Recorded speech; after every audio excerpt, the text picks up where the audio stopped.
ওকে, কম্পোজিশনের মধ্যে আসলে কম্পোজিশনটাতে দেখেন zinc oxide, zinc phosphate cement নাম, কিন্তু ইনগ্রেডিয়েন্ট পাউডারের মধ্যে মেইন ইনগ্রেডিয়েন্ট হচ্ছে জিঙ্ক অক্সাইড এবং ফাংশনের মধ্যে লেখা আছে প্রিন্সিপাল কনস্টিটিউয়েন্ট। দ্যাট মিনস যেহেতু প্রিন্সিপাল বলে দিচ্ছে চোখ বন্ধ করে, এটা একটা এসবিএ হতে পারে। সো এসবিএটা একটু মনে রাখবেন। প্রশ্নটা হতে পারে যে জিঙ্ক ফসফেটের পাউডার কন্টেন্টের মধ্যে হাইয়েস্ট অ্যামাউন্টে কোনটা থাকে? আনসার হচ্ছে zinc oxide. Okay, then setting টাইমটা আসলে কত হতে পারে? জিঙ্ক ফসফেট সিমেন্টের সেটিং টাইমটা usually 2.5 to 8 minutes for loading and 2.5 to 6 for base and lining type. Lining materials হিসেবে যদি ইউজ করি তখন সেটা 2.5 to 6 মিনিট, আর লুটিং এজেন্ট হিসেবে 2.5 to 8 minutes. Okay, control setting টাইমগুলোকে আমরা আসলে কন্ট্রোল করতে পারি কিভাবে? কন্ট্রোল করা যায় সিন্টারিং টেম্পারেচার। সিন্টারিং বলতে বোঝায় যে make a powder material coalesce into a solid or porous mass. একটা পাউডারকে যখন পাউডার ম্যাটেরিয়ালটা যখন একটা সলিডের মধ্যে হয়ে যাবে বা একটা পোরাস একটা ম্যাটেরিয়ালস আমরা তৈরি করতে পারবো, এটাকে বলা হয় একটা সিন্টারিং। এটাকে বলি আমরা সিন্টারিং, মানে হচ্ছে একটা পাউডার আছে, ওই পাউডার ম্যাটেরিয়ালসটাকে যেমন আপনি আমরা উপরে যে পাউডার ম্যাটেরিয়ালসের যে কম্পোজিশনটা ছিল এখানে দেখবেন সিলিকা লেখা আছে। সিলিকার মধ্যে এটা ফাংশনটা কি? Filler. Aids in sintering. Sintering বলতে এটা যে পাউডারটা আছে সেটাকে আরো একটু শক্ত দানাদার করার জন্য হেল্প করে এই সিলিকাটা। সো এই সিন্টারিং টেম্পারেচার, এই যে দানাদার করার জন্য যে টেম্পারেচারটা আছে, the higher the temperature the more slowly cement set. আপনি টেম্পারেচারটা যত হাই হবে তার সেটিংটা তত স্লো হবে, সেটিং টাইমটা তখন আর বেড়ে যাবে। Particle size, fine particle size react more quickly, মানে তাড়াতাড়ি এটা রিয়েকশন করবে, সেটিংটাও তাড়াতাড়ি হবে, সেটিং টাইমটা কমে যাবে। Water content of liquid, presence of excess water accelerates. Excess water যদি থাকে accelerate, whereas insufficient water retards the reaction. তাহলে এক্সেস ওয়াটার থাকলে রিয়েকশনটা তাড়াতাড়ি হবে, সেটিং টাইমটা কমে যাবে। Buffering agent, when added slow down the reaction. Buffering agent যখন আমি অ্যাড করব তখন রিয়েকশনটা স্লো হয়ে যাবে, আলটিমেটলি সেটিং টাইমটা অনেক বেড়ে যাবে। Okay, then factors under control of operator. এই যে এতক্ষণ আমরা যেগুলো বললাম সেগুলো হচ্ছে কোম্পানি বা ম্যানুফ্যাকচারিং এর মধ্যে কোনো প্রসেসের মাধ্যমে সেটিং টাইমটাকে কন্ট্রোল করা। এখন হচ্ছে অপারেটর কিভাবে, তারপর কোম্পানি তো কন্ট্রোল করেই দেয়, তারপর অপারেটরের কাছেও কিছু ফ্যাক্টর থাকে যেগুলো অপারেটর চাইলে নিজে কম বেশি করে তখন সেটিং টাইমটাকে একটু ওঠানামা করাতে পারে। কি কি আছে? সেটা হচ্ছে temperature. Higher temperature accelerate the reaction. Temperature যত বাড়বে রিয়েকশনটাও তত তাড়াতাড়ি হবে। Cooling the mixing slab is an effective way slowing the reaction. রিয়েকশনটাকে তাহলে হায়ার টেম্পারেচার বাড়লে যদি রিয়েকশনটা তাড়াতাড়ি হয়, তাহলে আমরা টেম্পারেচার কমিয়ে দিলে বা যেখানে মিক্স করব ওই স্ল্যাবটা যদি কুলিং করে দিই, ঠান্ডা থাকে, তাহলে তার কিন্তু রিয়েকশনটাও স্লো হয়ে যাবে। Powder liquid ratio, more the liquid slower the reaction. Rate of addition of powder to liquid, the reaction is slower if the powder is incorporated slowly. Okay, তাহলে রিয়েকশনটা স্লো হবে যদি পাউডারটাও আমরা স্লোলি অ্যাড করি। Mixing time, the longer the mixing time slower the rate of reaction. ওই তো আগের মতোই কথাবার্তা। অ্যাডভান্টেজ ডিসঅ্যাডভান্টেজ এতটা ইম্পর্টেন্ট না, আমরা জাস্ট ফ্যাক্টরগুলো একটু ভালো করে মনে রাখবো। দেন আমরা চলে যাই কপার সিমেন্টে। সিমেন্টগুলোর মধ্যে কপার সিমেন্ট একটু বেশি ইম্পর্টেন্ট, এছাড়া আর তেমন একটা বাকি সিমেন্টগুলো লাগবে না, শুধু আমরা পরে জিঙ্ক অক্সাইড গ্লাস আয়নোমার সিমেন্টটা পড়বো। তো কপার সিমেন্টের মধ্যে আমরা দেখি যে অ্যাপ্লিকেশন বা ইন্ডিকেশনটা কি কপার সিমেন্টের? টেম্পোরারি ফিলিং, ইন্টারমিডিয়েট রেস্টোরেশন, মানে ওই যে লাইনার বা বেজ হিসেবে দেওয়া হয়। ইন্টারমিডিয়েট রেস্টোরেশনটাকে অনেক সময় আমরা সিডেটিভ রেস্টোরেশনও বলে থাকি। For retention of silver cap splint in oral surgery, indirect pulp capping A, then as base beneath composite restoration, composite restoration নিচে তখন আমরা কপার সিমেন্টও দিতে পারি, লাইনার বা বেস হিসেবে ইউজ করি। সো এই হচ্ছে কপার সিমেন্টের ইন্ডিকেশন। আর জিঙ্ক পলিকার্বক্সিলেট সিমেন্ট এগুলা জাস্ট নাইস টু নো, যদি আমরা পড়তে চাই তাহলে পড়তে পারি, এতটা ইম্পর্টেন্ট না এখানে। এরপরে আর তেমন কিছুই লাগবে না। Zinc oxide eugenol cement 38 number পেজের একদম নিচের দিকে আছে জিঙ্ক অক্সাইড ইউজিনল সিমেন্ট, এটা অনেক বেশি ইম্পর্টেন্ট এবং এটার কম্পোজিশনের মধ্যে আমরা দেখি জিঙ্ক অক্সাইড হাইয়েস্ট অ্যামাউন্টের থাকে, সো এটা একটা এসবিএ। লিকুইডের মধ্যে ইউজেনলের পরিমাণটা বেশি থাকে, এটা থাকে 85%। ওকে, আর অলিভ অয়েল যেটা, সেটার ফাংশনটা হচ্ছে এটা প্লাস্টিসাইজার হিসেবে কাজ করে। সেটিং টাইমের মধ্যে 4 to 10 মিনিটস। জিঙ্ক অক্সাইড ইউজেনলের সেটিং টাইম হচ্ছে 4 to 10 minutes. Okay, factors affecting the setting time, ওই আগের ম্যাটেরিয়ালস এর মতোই সেম কথাবার্তায় ম্যানুফ্যাকচারারের কিছু থাকে পার্টিকেল সাইজের উপর। যদি স্মলার পার্টিকেল সাইজ হয়, সেট ফাস্টার, রিঅ্যাকশনটা তাড়াতাড়ি হয়। অ্যাক্সেলারেটর ইউজ করলে কি কি আছে, তাহলে জিঙ্ক অক্সাইড ইথেনলের ক্ষেত্রে অ্যাক্সেলারেটর কি কি আছে, একটা হচ্ছে অ্যালকোহল, গ্লেসিয়াল অ্যাসিটিক অ্যাসিড, আর হচ্ছে ওয়াটার, এগুলো হচ্ছে তার অ্যাক্সেলারেটর। তো এটা একটা এমসিকিউ হতে পারে যে অ্যাক্সেলারেটর কি কি আছে। Heat, retarder, powder water, liquid, powder water ratio, higher the ratio faster the set. রেশিওর ব্যবধানটা যদি বেশি হয় তাহলে সেটিংটাও বেশি হবে, সেটিংটা তাড়াতাড়ি হবে। ওকে, সো এই হচ্ছে জিঙ্ক অক্সাইড ইথেনল থেকে টপিকস, এইগুলো পড়লেই হবে। জাস্ট কম্পোজিশনগুলোর মধ্যে কোনটা বেশি কোনটা কম, আর হচ্ছে এখানে তার সেটিং টাইম, ফ্যাক্টরস, এই পয়েন্টগুলো পড়লেই হবে। এখানে আর তেমন কিছু লাগবে না। আমরা চলে যাব পেজ নাম্বার 41 এর মধ্যে গ্লাস আয়নোমার সিমেন্ট। গ্লাস আয়নোমার সিমেন্টটা আমাদের চেম্বারে কম্পোজিটের মধ্যে অনেক বেশি ইউজ হয়। সো এটার সবগুলো টাইপস আমাদের পড়তে হবে, যদিও টাইপসগুলো আপনাদের বইয়ে ভাবে দেয়া নাই। সো গ্লাস আয়নোমার সিমেন্টের কিছু সিনোনিম আছে। একটা হচ্ছে পলি সিমেন্ট বা alkenoate, glass ionomer cement, ASPA, aluminium silicate, polyacrylic acid. Okay, আমরা যদি এই টাইপসগুলো একটু খেয়াল করি, গ্লাস আয়নোমার সিমেন্টের যে টাইপস আছে, এই টাইপসগুলোর মধ্যে প্রথমটা আছে অ্যাকর্ডিং টু ক্লিনিক্যাল ইউজ। দেখেন, প্রথমটা হচ্ছে লোটিং, টাইপ 1টা লোটিং মানে সিমেন্টেশন ম্যাটেরিয়ালস। ওকে, সিমেন্টেশন ম্যাটেরিয়ালস। টাইপ 2 হচ্ছে রেস্টোরেটিভ, টাইপ 2টা হচ্ছে রেস্টোরেটিভ। টাইপ 3 হচ্ছে লাইনার বা বেস। টাইপ 4 পিটস এবং fisher sealant. Type 5 loading for অর্থনৈতিক পারপাস, মানে অর্থনৈতিক ব্যান্ড ব্র্যাকেটগুলো যখন আমরা ফিক্স করি তখন আমরা এই সিমেন্ট টাইপ 5টা ইউজ করি। টাইপ 6 আছে core build up cement. Type 7 high fluoride releasing containing command set GIC. Type 8 a GIC for atraumatic restorative treatment. Geriatric and paediatric GIC হচ্ছে টাইপ 9। যদিও আমাদের টাইপ 6 পর্যন্তই আসলে আমাদের পড়ার বিষয় এবং এগুলো থেকেই বেশি প্রশ্ন হয় এবং আমরা চেম্বারে এগুলোই বেশি ইউজ করে থাকি, টাইপ 6 পর্যন্তই। ওকে, অ্যাপ্লিকেশন, এটা ইন্ডিকেশনটা আসলে কি কি আছে। একটা হচ্ছে anterior aesthetic restorative material for class 3 cavity. Class 3 ক্যাভিটিতে আমরা ইউজ করতে পারি GIC. Restorative material for eroded areas and class 5 রেস্টোরেশনে সার্ভাইকাল এরিয়াতে আমরা ইউজ করতে পারি, অথবা কোনো ইরোশন হয়ে গেছে ওইরকম কোনো সার্ফেসেও ইউজ করতে পারি। অ্যাজ এ লুটিং এজেন্ট, ঠিক আছে, ওই যে লুটিং এজেন্ট মানে হচ্ছে টাইপ 1টা, লাইনার হিসেবে তার মানে হচ্ছে টাইপ 3টা, কোর বিল্ড আপ তার মানে হচ্ছে টাইপ 6টা। তারপর হচ্ছে the limited extent of pits and fissure sealant, type 4। Intermediate restoration মানে লাইনার এবং base. Atraumatic restorative treatment, that means আমরা কোনটার কথা বললাম, এটা হচ্ছে টাইপ 8। সো এই হচ্ছে টাইপস এর উপর ডিপেন্ড করে তার ইন্ডিকেশন। একটা টাইপে কিন্তু সবগুলোর মধ্যে সব ইন্ডিকেশনে পড়বে না। ওকে, এন্ড কম্পোজিশনটা আমরা পড়বো। কম্পোজিশনের মধ্যে হাইয়েস্ট অ্যামাউন্টের কোনটা থাকে, সেটা হচ্ছে সিলিকা। গ্লাস আয়নোমারের মধ্যে হাইয়েস্ট ইনগ্রেডিয়েন্ট হচ্ছে সিলিকা। জাস্ট আমরা এটাই মনে রাখবো, 41.9%। আচ্ছা, কম্পোজিশনের উপরে যে পয়েন্টটা আছে যে the general ISO classification of cement apply to glass ionomer. Glass আয়নোমারটা জেনারেলি যেভাবে ক্লাসিফিকেশন করা হয়, 3টা ভাবে আইএসও ক্লাসিফিকেশন করা হয় 3টা সেক্টরে। একটা হচ্ছে লোডিং, আর একটা হচ্ছে বেজ এবং লাইনার, আর একটা হচ্ছে রেস্টোরেশন, মানে টাইপ 1 to 3। শুধু 3টা টাইপই আইএসও ক্লাসিফিকেশন, বাট ইন্ডিকেশনের ডিপেন্ড করে আমরা 9টা ভাবে পাই। ওকে, দেন আমরা পরের পেজ যাই, পেজ নাম্বার 42। এটাতে মিক্সিং টাইম কত, এটাতে মিক্সিং টাইম হচ্ছে 45 second.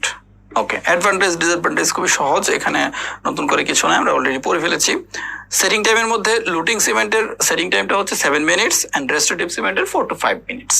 Okay, protection of cement after setting, special varnish apply by manufacturer, varnish করতে হয়, অথবা light cured resin bonding agent দিতে হয়, অথবা কোকোয়া বাটার, অথবা আমরা কি করি পেট্রোলিয়াম দিই, মানে ভ্যাসিলিন দিই যেটাকে বলি।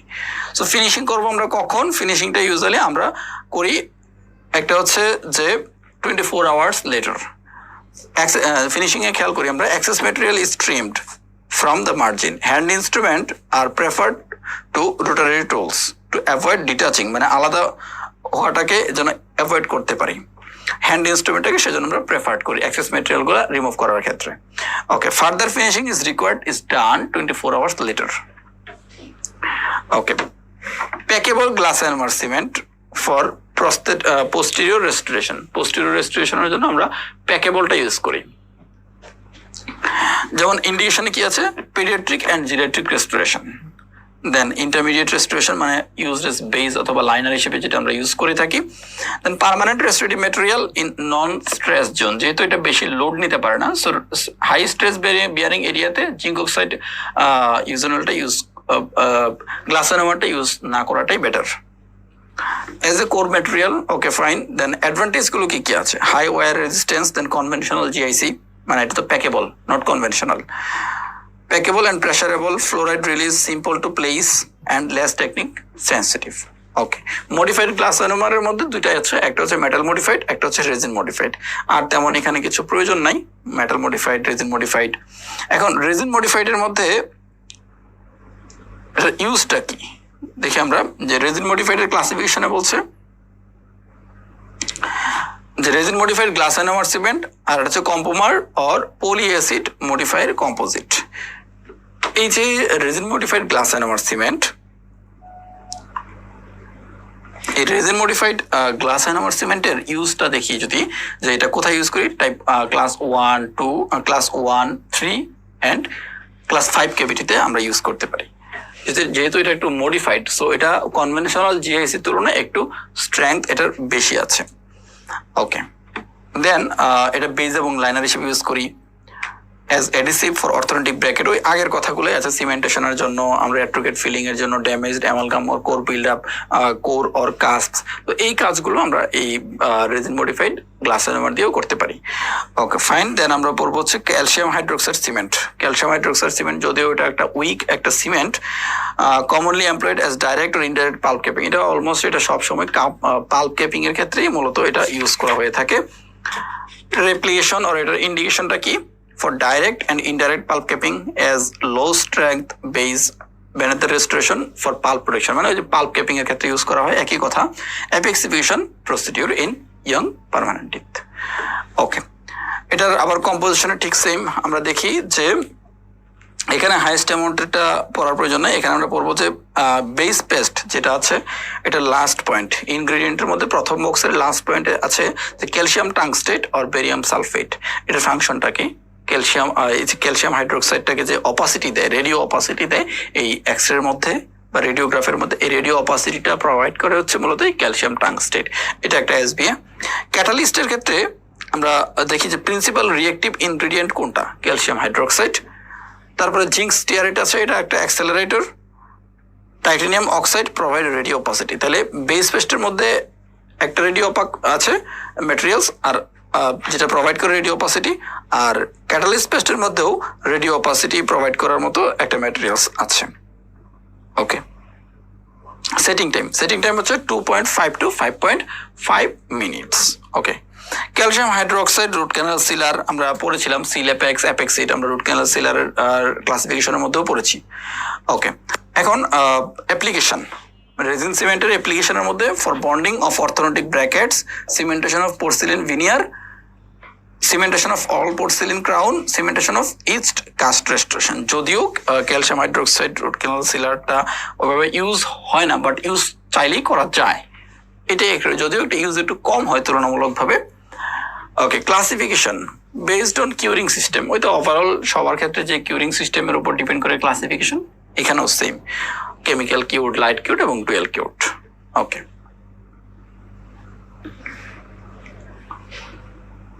এবং এই যে ডুয়েল কিউরের তুলনায় লাইট কিউর ইজ বেটার, কারণ হচ্ছে এটা কালার স্টেবিলিটি আছে এবং bonding to the teeth and porcelain এটা আরো বেশি ভালো বন্ডিং হয়। ওকে, কম্পোমার, দেন কম্পোমার যেটা বলবো সেটা হচ্ছে একটু অ্যাডভান্স লেভেলের মডার্ন একটা কম্পোজিটের একটা ভ্যারাইটি। সো অ্যাপ্লিকেশনটা কি, restorative material in periodontics, paediatric ডেন্টিস্ট্রিতে আমরা এটা ইউজ করতে পারি। Restorative material in non stress bearing এরিয়াতেও করতে পারি, ক্লাস 5-এ করতে পারি, বেজ এবং লুটিং সিমেন্ট হিসেবেও করতে পারি। ওকে, এখন composition, single component, double component. Single component powder liquid একসাথে একটা মিক্স করেই আছে, আর ডাবল কম্পোনেন্ট পাউডার এবং লিকুইড আলাদা করে আছে। বন্ডিং অ্যান্ড কিউরিং, ওই তো লাইট কিউর, কেমিক্যাল কিউর, ডুয়েল কিউর। সো এটা নতুন করে আর কিছু না, এটা সবার ক্ষেত্রে সেম, কিউরিং এর উপর ডিপেন্ড করে। আমাদের সিমেন্ট গুলো গেল, এখন হচ্ছে আমরা ডেন্টাল সিরামিক পড়বো। ডেন্টাল সিরামিকের মধ্যে কিছু সিলেক্টিভ জিনিস, বেশি আসলে এখানে পড়ার প্রয়োজনে, অল্প 2 পেজই আছে। সো ডেন্টাল সিরামিক যেটা বা পোর্সিলিন আমরা যেটা বলি, তো এটার ইন্ডিকেশনটা কি? Use and applications, inlay and onlay তৈরি করার ক্ষেত্রে আমরা ইউজ করতে পারি। Aesthetic lamination over natural teeth, natural টিথের উপরে লেমিনেটেড ভিনিয়ার করতে গেলে আমরা পোর্সিলিনের লেমিনেশন করতে পারি। সিঙ্গেল ক্রাউন মানে অল সিরামিক, যদি আমরা সিঙ্গেল একটা টুথে ক্রাউন করি তাহলে অল সিরামিক বা অল পোর্সিলিন একটা ক্রাউন করতে পারি, সেখানে মেটাল থাকবে না, বিশেষ করে অ্যান্টিরিয়র টুথের ক্ষেত্রে। Short and long span FPT যদি করি, ফিক্স পার্শিয়াল ডেন্চার করি, কোনো মেটাল দেবো না, অল সিরামিক দিয়ে করতে পারি। যদিও স্ট্রেংথ সেখানে একটু কম হবে, ইউজুয়ালি এটা অ্যান্টিরিয়র টুথেই করা হয়, কারণ স্ট্রেংথের তুলনায় অ্যাস্থেটিকটা বেশি প্রেফারেবল সেখানে। As veneer for cast metal crown and bridge, মানে মেটাল সিরামিক। তারপর হচ্ছে আর্টিফিশিয়াল টিথ, মানে ওই যে সিরামিকের পোর্সিলিনের টিথ যদি ইউজ করি। Ceramic post and core, ceramic orthodontic brackets. Okay, according to এখন যে ক্লাসিফিকেশন অফ এই পোর্সেলিন বা সিরামিকের ক্লাসিফিকেশনটা কি? অ্যাকর্ডিং টু ফায়ারিং টেম্পারেচার, টেম্পারেচারের উপর ডিপেন্ড করে হাই ফিউজিং, মিডিয়াম ফিউজিং, লো ফিউজিং, আলট্রা লো ফিউজিং আছে। হাই ফিউজিং কি আছে? 1300 or above degree centigrade, medium fusing, low fusing, এবং টেম্পারেচার রিলেটেড টেম্পারেচার গুলো আমরা পড়বো, কোন ফিউজিং এ কোন টেম্পারেচার, এটা একটু আমরা পড়ে নিব। বাস, এখান থেকে আর কোনো কিছুই লাগবে না। অ্যাকর্ডিং টু মাইক্রোস্ট্রাকচার 3 নম্বরে যেটা আছে, according to microstructure glass, ceramic, crystalline এবং ক্রিস্টাল কন্টেনিং গ্লাস। নামগুলো মনে রাখি, এত ইম্পর্টেন্ট না, আমাদের ইম্পর্টেন্ট হচ্ছে প্রথম বক্সটাই, যেটা হচ্ছে ফায়ারিং টেম্পারেচার। ওকে, সিরামিকে আর তেমন কিছু পড়ার প্রয়োজন নেই, আর কিছু নাইও তেমন, ক্লাসিফিকেশন পড়তে হবে না। এখন আমরা চলে যাব গ্লেজিং। গ্লেজিং এ চলে যাই। অবজেক্টিভস অফ গ্লেজিং, দেখা যায় যে আমরা যখন পোর্সিলিন ট্রায়াল দিই, ওই দিন ফিক্স পার্শিয়াল ডেন্চার বা একটা ক্রাউনের এতটা গ্লেজ থাকে না। পরে যখন আমরা ফাইনাল ট্রায়াল দিই, ওই দিন কিন্তু আমরা বা ফাইনাল ট্রায়াল দিই অথবা যেদিন আমরা সিমেন্টেশন করে দিই ক্রাউনটা, সেদিন কিন্তু ভালো একটা গ্লেজ দেওয়া হয় ওই ক্রাউনটার মধ্যে বা এফপিটিতে। সো এই গ্লেজিংটা কেন দেওয়া হয়? Glazing enhance the aesthetics, enhance hygiene, improves strength, reduce the wear of the opposing teeth. আমরা জানি যে পোর্সিলিন টিথটা কিন্তু অপোজিট ন্যাচারাল টিথের সাথে কন্ট্যাক্টে আসলে ধীরে ধীরে এটা ক্ষয় হওয়ার একটা টেন্ডেন্সি থাকে অপোজিট ন্যাচারাল টিথকে। বাট আমরা যদি সেটা প্রপারলি গ্লেজ করতে পারি, গ্লেজ দিতে পারি, তাহলে সেটা কিন্তু অপোজিট টিথটা কিন্তু ওয়ারিং হওয়ার টেন্ডেন্সিটাও তুলনামূলক একটু কম থাকবে। Okay, advantage and disadvantage of metal ceramic restoration. আমরা জানি যে একটা ক্রাউন মানে ক্রাউন রেডি করলে আমরা সেটা অল সিরামিক করতে পারি, অথবা মেটাল সিরামিক করতে পারি, অথবা অল মেটালও করতে পারি।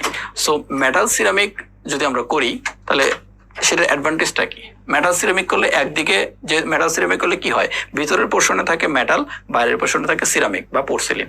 তো মেটালের কারণে এটা স্ট্রেংথ বেশি পাচ্ছে, আবার সিরামিকের কারণে তার অ্যাস্থেটিকটাও পাচ্ছে। সো দুইটা জিনিসই তার হচ্ছে। দেখেন অ্যাডভান্টেজের প্রথম পয়েন্টটা বেটার ফ্র্যাকচার রেজিস্ট্যান্স, কারণ সেখানে মেটাল আছে। Better marginal fit because of the metal frame. আবার অ্যাস্থেটিকের কথাটা যদি চিন্তা করি, তাহলে মেটাল সিরামিকের তুলনায় অল সিরামিকের অ্যাস্থেটিক্সটা একটু বেশি হয়। ডিসঅ্যাডভান্টেজটা দেখি, এখানে বলছে পোর এস্থেটিক্স। কেন পোর এস্থেটিক্স হয় compare to all ceramic restoration? এই কথাটা আমি বললাম যে মেটাল সিরামিকটা অল মেটালের তুলনায় অ্যাডভান্টেজ ভালো, বাট অল পোর্সিলিনের তুলনায় কিন্তু ভালো না। অল পোর্সিলিন যদি হয় তাহলে সবচেয়ে বেশি ভালো অ্যাস্থেটিকের দিক দিয়ে, দেন হচ্ছে মেটাল সিরামিক, দেন হচ্ছে অল মেটাল। আরেকটা হচ্ছে the metal frame and the lake of translucency sometimes show through the gingival gingiva resulting in the characteristics dark margin. অনেক সময় দেখা যায় কি মেটাল সিরামিকের মার্জিনটাতে পোর্সিলিনে যদি কিছু উঠে যায় বা ক্ষয় হয়ে যায়, সো মেটালের যে কালারটা এটা কিন্তু মার্জিন বরাবর দেখা যায়, সো এটা কিন্তু আনএস্থেটিক হয়ে থাকে, সো এই জন্য এটা ডিসঅ্যাডভান্টেজ। ওকে, আমরা এরপর পেজ নাম্বার 49-এ আসি। Dental investment and refractory materials. Refractory materials আসলে কি? রিফ্র্যাক্টরি ম্যাটেরিয়ালসটা হচ্ছে it is a material that is resistant to decomposition, যেটাকে সহজে আমরা মানে ভাঙতে পারি না বা আলাদা করা যায় না। রেজিস্ট্যান্ট টু ডিকম্পোজিশন, এটা কিভাবে আমরা এই রেজিস্ট্যান্টটা তৈরি করি? By heating, pressure or chemical attack and retain strength and form at high temperature. High টেম্পারেচারও তার স্ট্রেংথটা অনেক বেশি মজবুত থাকে। সো এই ধরনের ম্যাটেরিয়ালস গুলোকে বলা হয় রিফ্র্যাক্টরি ম্যাটেরিয়ালস। আচ্ছা, রিফ্র্যাক্টরি ম্যাটেরিয়ালসে এখানে একটা কথা লেখা আছে অ্যালোট্রপিক ম্যাটেরিয়ালস। আমরা যদি একটু প্রথম লাইনটা পড়ি রিফ্র্যাক্টরি ম্যাটেরিয়ালসের, a refractory is a material that will withstand with high temperature without decomposing or disintegrating. Disintegrate হবে না এবং ডিকম্পোজিশনও হবে না। কোন ম্যাটেরিয়ালস সেটা? সেটা হচ্ছে সিলিকা। অ্যালোট্রপিক ফর্মস, অ্যালোট্রপিক ফর্মসটা মানে কি? সেটা হচ্ছে one material has different form. একটা ম্যাটেরিয়ালসের যখন ডিফারেন্ট ফর্ম থাকে তখন ওই ম্যাটেরিয়ালসের ওই ফর্মটাকে আমরা বলি অ্যালোট্রপিক ফর্মস। সো এই অ্যালোট্রপিক ফর্মস, সিলিকার মধ্যে এরকম একটা সিলিকার 4টা ফর্ম থাকে, এই জন্য সিলিকাটা একটা অ্যালোট্রপিক ফর্ম বা অ্যালোট্রপিক ম্যাটেরিয়ালসও বলা যায়। কোয়ার্টজ, ট্রাইডামাইট, ক্রিস্টাবোলাইট অ্যান্ড ফিউজড কোয়ার্টজ, এই 4টা ফর্মে আমরা এই সিলিকাটা পেয়ে থাকি। ওকে, এখন জিপসাম বন্ডের ইনভেস্টমেন্ট ম্যাটেরিয়ালস আছে, ফসফেট বন্ডের ইনভেস্টমেন্ট ম্যাটেরিয়াল আছে, আবার ইথাইল সিলিকা বন্ডের ইনভেস্টমেন্ট ম্যাটেরিয়াল আছে। আমরা জিপসাম বন্ডের ইউজটা একটু দেখি।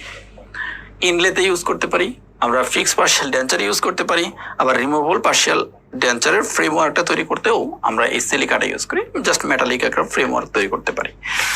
ওকে, এখন ওই ফ্যাক্টরস কন্ট্রোলিং সেটিং টাইম, এই যে জিপসাম বন্ডেড ইনভেস্টমেন্ট ম্যাটেরিয়াল ওই সবগুলো সেটিং টাইমের মতোই এটাও এভাবে কন্ট্রোল করা যায়।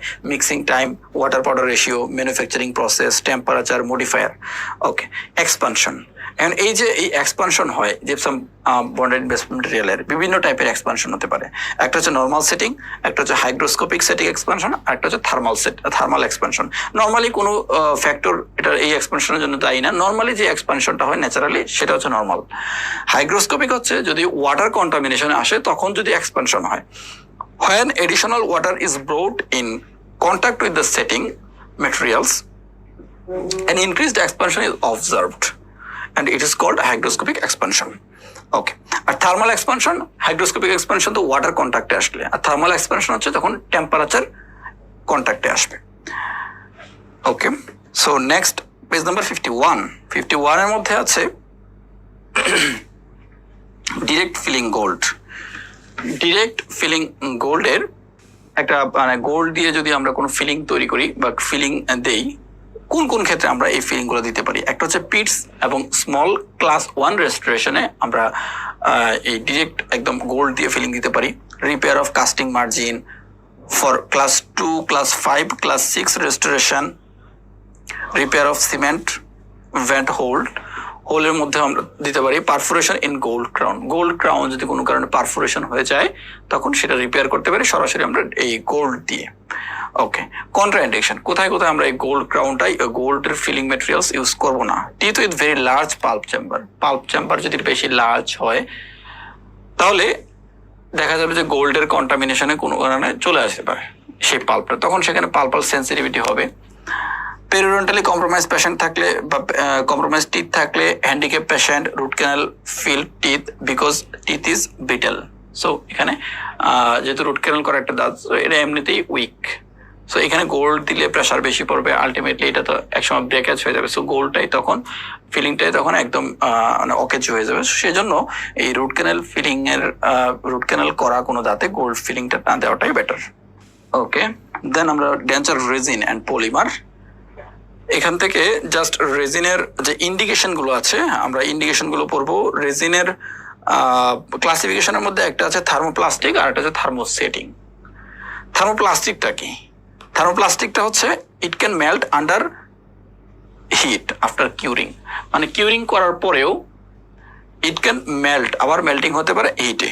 আর thermosetting, it retains their forms and stay solid under heat once cured, মানে একটা ম্যাটেরিয়ালস আমরা কিউরিং করার পরে সেটাকে আমরা যতই আবার টেম্পারেচার দেই, হিট দেই, এটা তখন আর শেপটা চেঞ্জ হবে না, এটা তখন আর তার ফর্মটা চেঞ্জ করতে পারবে না। এটা হচ্ছে থার্মোসেট। আর থার্মোপ্লাস্টিকটা কি?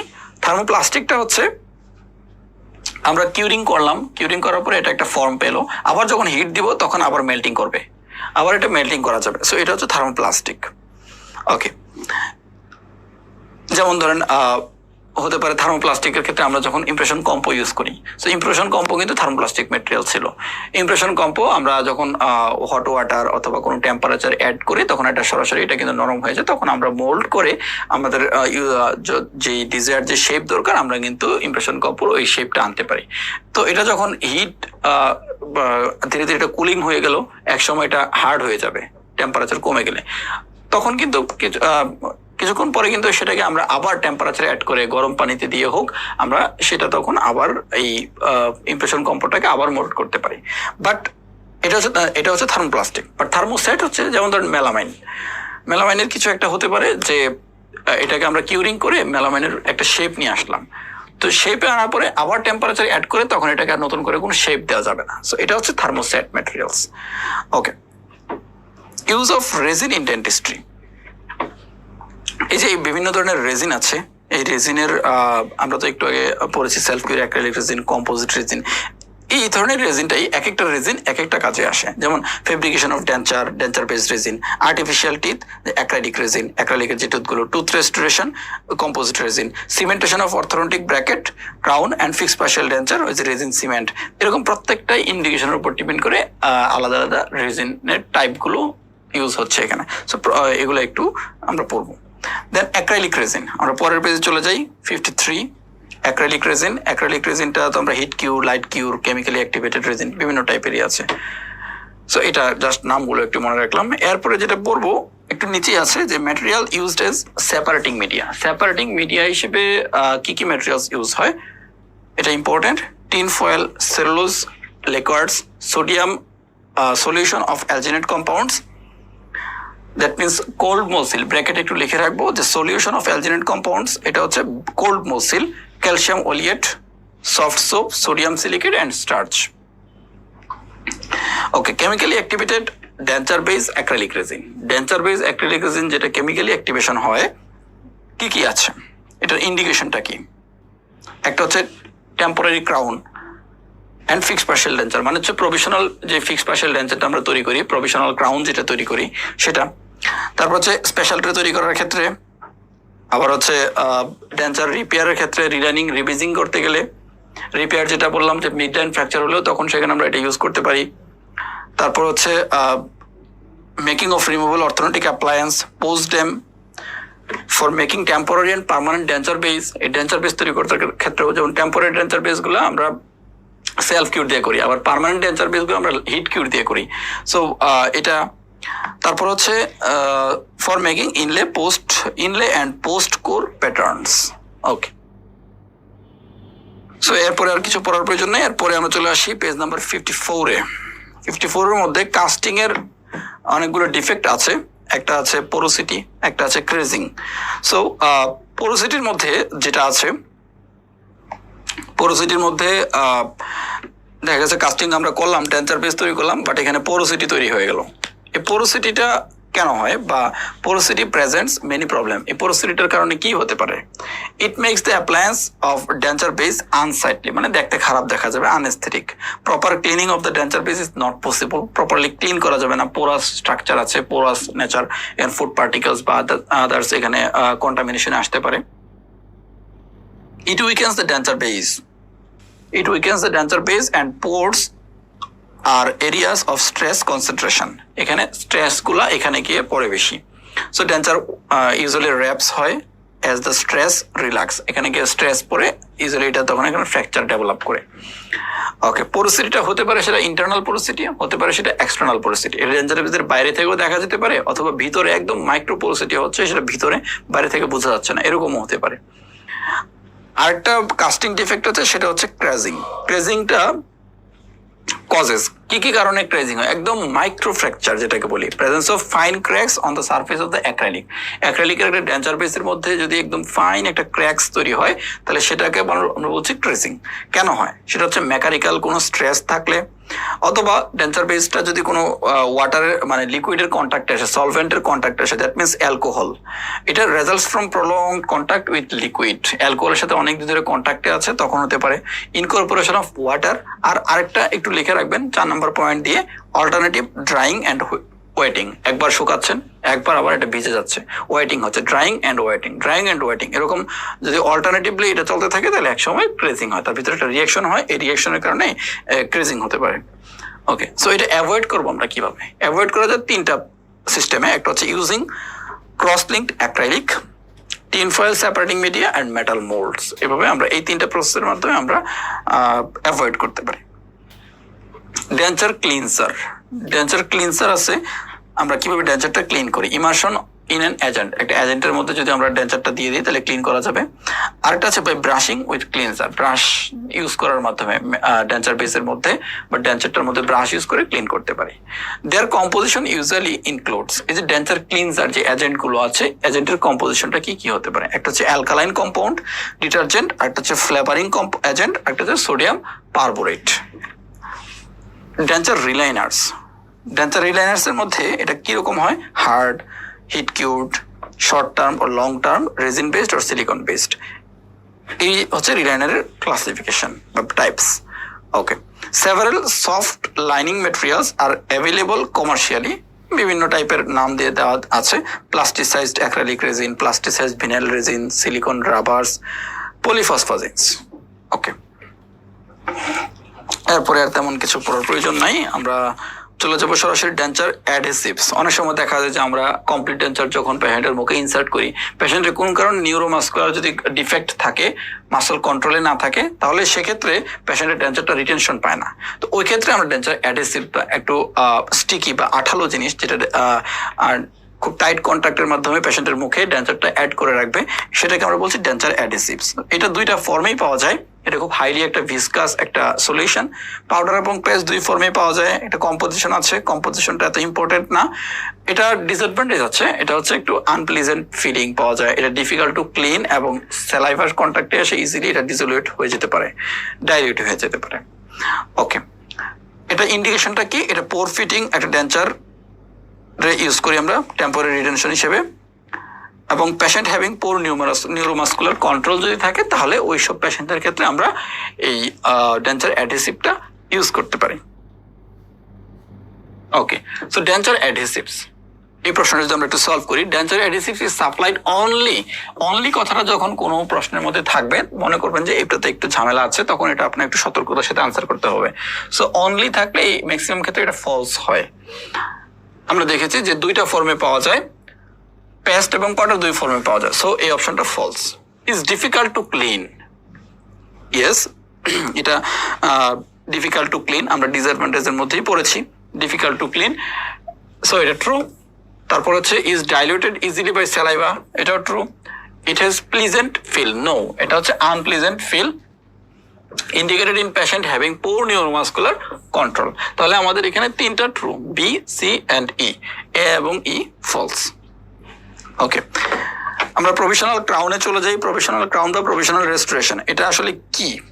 রিকোয়ারমেন্ট প্রপার্টিস কি? এটা তো নন ইরিটেন্ট, থার্মাল কন্ডাক্টিভিটি কম থাকবে, ডাইমেনশনালি স্টেবল, ইজিলি ম্যানিপুলেটেড, এই কথাগুলো সবার জন্যই সেম।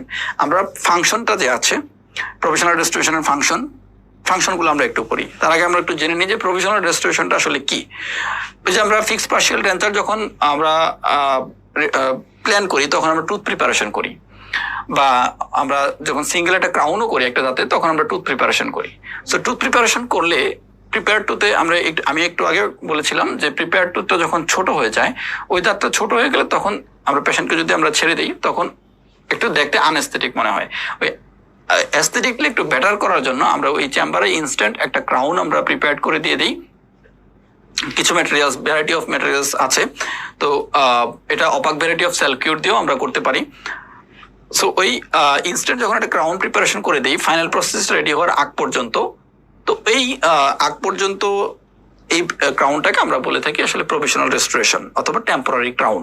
এটার অনেকগুলো ফাংশন আছে, একটা হচ্ছে অ্যাস্থেটিক্স, একটা হচ্ছে প্রপার অক্লুশন মেনটেন করবে, আরেকটা হচ্ছে দাঁতটা যখন ছোট হয়ে যায় পাশের দাঁতের কন্ট্যাক্টে থাকে না, তখন একটা গ্যাপ হয়, পাশের দাঁতের সাথে একটা গ্যাপ তৈরি হয়। তো এই ইন দ্য মিন টাইম এই সময়টাতে পেশেন্ট পাশের যে ভালো দাঁতটা আছে সেটা কিন্তু টিল্টিং হয় না, মানে মুভমেন্ট প্রিভেন্ট করে। যদি আমি একটা টেম্পোরারি ক্রাউন দিয়ে ওই ফাঁকা জায়গাটা ব্লক করে দিই, মানে ওই যদি যেই টুথটা আমরা প্রিপারেশন করেছি ওই টুথের উপরে যখন একটা ক্রাউন দিব তো ফাঁকা জায়গাটা তো ব্লক হয়ে গেল, সো ফাঁকা জায়গা থাকে না, পাশের দাঁতটাও আর এই টিল্টিং হওয়ার কোনো চান্স থাকে না। এছাড়াও আরো কিছু ফাংশন আছে, যেমন যদি আমরা ভাইটালিটিতে ক্রাউন করি বা টুথ প্রিপারেশন করি, সো ভাইটালিটিতে যদি আমরা টুথ রিডাকশন করি সেন্সিটিভিটি ডেভেলপ হওয়ার চান্স থাকে। যদি পেশেন্টকে আমরা একটা ক্রাউন না দিই, পেশেন্ট বাসায় গিয়ে খাওয়া দাওয়া করতে গেলেও পেশেন্টের টুথে সেন্সিটিভিটি ডেভেলপ করতে পারে। যদি আমরা একটা ক্রাউন দিয়ে দিই পেশেন্টের মুখে টেম্পোরারি বা প্রফেশনাল ক্রাউন, তাহলে এই সেন্সিটিভিটি ডেভেলপ করবে না। সো পয়েন্ট 2 নম্বর পয়েন্ট এটাই লেখা আছে যে protection of prepared dentine, maintenance of gingival position, good oral hygienic, prevention of drifting, allow dentist to check that sufficient interocclusal reduction has been prepared. So এই বিষয়গুলা ওকে। Materials কিছু আছে, এটা একটা হচ্ছে দেখেন একটু নিচে আছে যে দ্য ভেরিয়াস প্রিফার্ড ম্যাটেরিয়ালস পাওয়া যায়, polycarbonate, cellulose acetate, aluminium, nickel, chromium, tin, silver. Okay, so এই ম্যাটেরিয়ালস গুলো দিয়ে আমরা প্রভিশনাল রেস্টোরেশন তৈরি করতে পারি। প্রভিশনাল রেস্টোরেশন ইজ অ্যান ইম্পর্টেন্ট ফর, কেন ইম্পর্টেন্ট? একটা হচ্ছে প্রভিশনাল রেস্টোরেশনটা protection of tooth against fracture. So against fracture হতে দেবে না। যদি টুথটা আমরা রিডাকশন করি, সো টুথের তখন দেখা যাবে যে টুথের স্ট্রেংথটা কমে যায়, যেহেতু দাঁতটা ছোট হয়ে যায়, এনামেলের পোষণটা কম থাকে। সো যদি আমরা প্রভিশনাল রেস্টোরেশন দিয়ে দিই দাঁতের উপরে, একটা টুথ যদি আমরা রিডাকশন করতে করতে ছিল হচ্ছে এরকম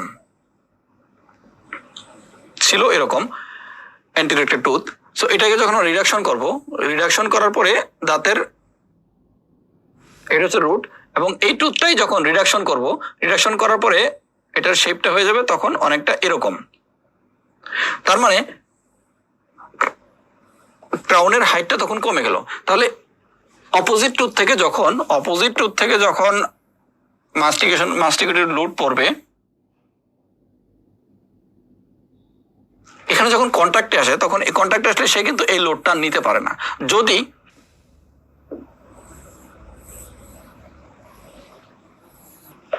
যদি এখানে আমরা আরেকটা প্রভিশনাল রেস্টোরেশন ন্যাচারাল টুথের মতো করে প্রিপেয়ার করে দেই, তাহলে কিন্তু এই লোডটা আর তার উপর বেশি পড়ছে না, প্রিপেয়ার টুথের উপর। সো সেজন্য protection of tooth against fracture, এটা true. Provide occlusal incompatibility, no, এটা আসলে অক্লুশাল ইনকম্পেটিবিলিটি প্রোভাইড করে না, অক্লুশাল কম্পেটিবিলিটি প্রোভাইড করে, দ্যাটস ওয়াই এটা ফলস, নট ইনকম্পেটিবিলিটি।